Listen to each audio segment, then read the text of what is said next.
So what are some ways people can use ChatGPT and prompts correctly? So there's a few things when it comes to prompting, and there's a million different frameworks you can use. But the more explicit and detailed you are is the key. So whatever the ask is, tell it in detail. What's one tip our viewing audience can do with ChatGPT that's going to revolutionize their day? As I say, I think, and I'll come back to this because this was the most game-changing thing for me, is... Hi, and welcome to Speaker Life. I'm your host, Leah Woodford, and with me today is Devin Karpes, and he is an amazing AI consultant. Welcome to the show, Devin. Thank you for having me, Leah. Oh my goodness, I am so excited about this. I was actually researching you, and you're a ChatGPT expert. And can we talk about that? Because I don't think most people actually use ChatGPT effectively. That is for certain. There is so much within ChatGPT that people don't even know exists.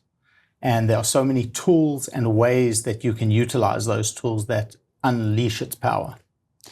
You know, how did you become, I want to hear your backstory. How did you become an expert in AI? I'm just fascinated by this. Okay, so it was accidental. I've always been an entrepreneur.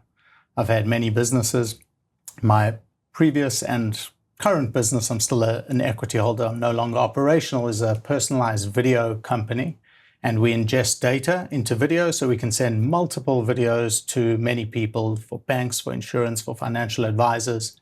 And the end product is a beautiful thing. And with the whole AI boom, what happened was we had to adopt quickly because things like voice AI, avatar AI, and a whole lot of other components helped scale that business exponentially. And that allowed us to scale without headcount.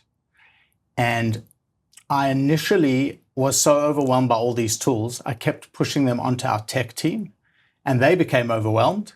And we racked up a massive subscription bill at the end of every month. Oh, wow. And we didn't know the ROI. We didn't know which one was working, what was overlapping with others, same functionality, etc.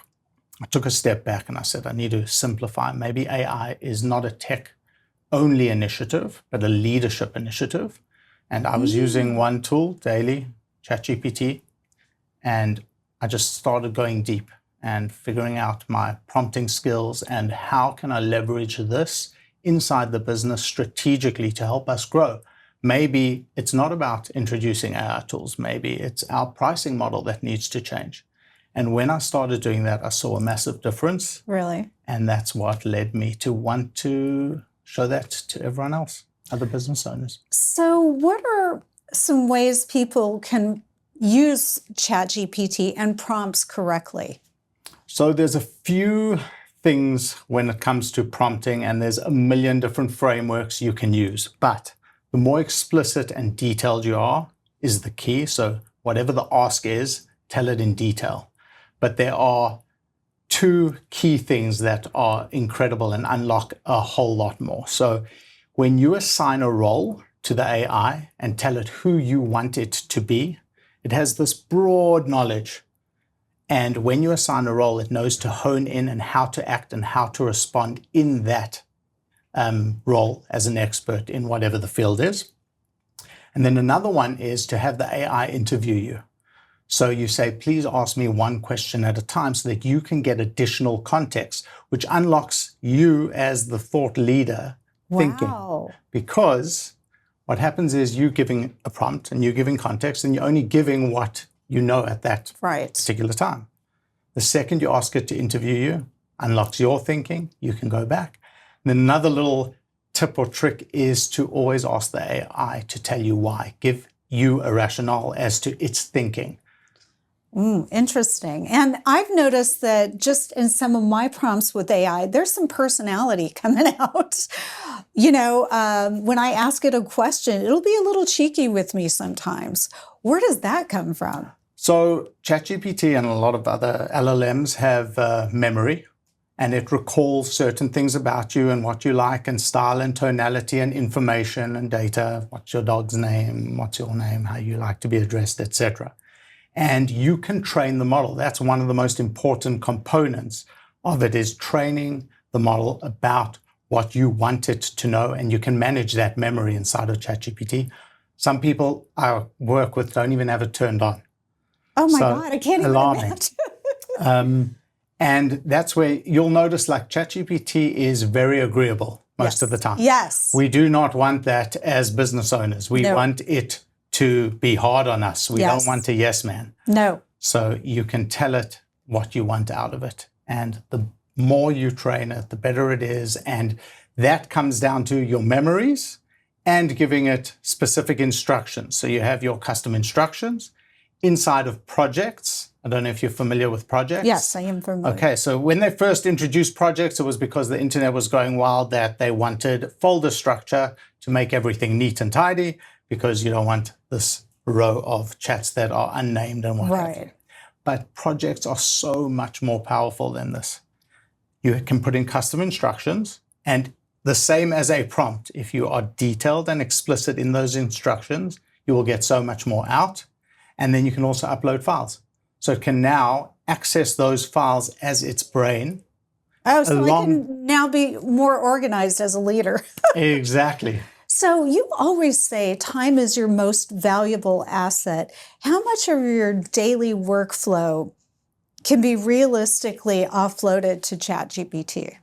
A shocking amount, 50 to 60%. Wow. And I'll give you an amazing example, is everyone's thinking about, oh, what can I automate to save time? There's so much currently in everyone's day that's already been saved by AI. For example, I'm sure you use a note taker. Yes, I do. On Zoom, you're on 10 calls a day. Mm-hmm. Instead of summarizing those, sending out an email after action points, that's an hour or two already saved. There you are. I use Fathom too. And so that's already saved 2 hours. So aside for going down the automation route, there's already a lot. But what I see as the biggest mistake is that everyone's saving time already and wants to save more time. Mm-hmm. Okay. But what are you doing with that saved time? True. As human beings, we just fill that up with more busy work. That is where we can have AI as our strategic partner guide us as to what's going to move the needle. Before we go, because we're running out of time, I do want to ask you, I keep hearing that more billionaires are going to be made. Listen to me, you guys. This is billionaires, not millionaires, but they're projecting that the next billionaires are going to be 1 and 2 people-owned companies with just armed with AI. What's your thoughts on that? I think that is already happening now. For all we know, it could have just happened while we're sitting in studio.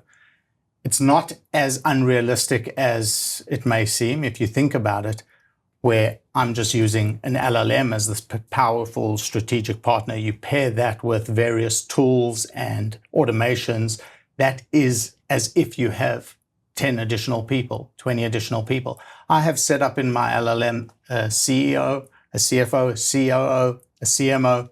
Those are all different people inside of my business that help me run it.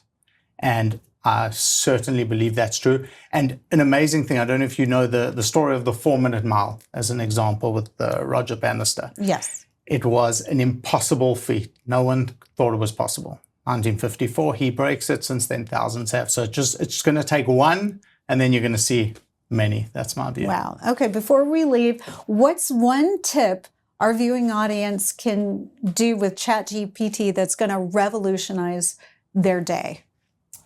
As I say, I think, and I'll come back to this because this was the most game-changing thing for me, is aside from being detailed in your prompts, and there's a very cool tool I use called Promptimize, which is native. It plugs into any of your LLMs, Claude, ChatGPT, Gemini, and it just sits there, and it can turn any vague prompt into an incredibly detailed prompt.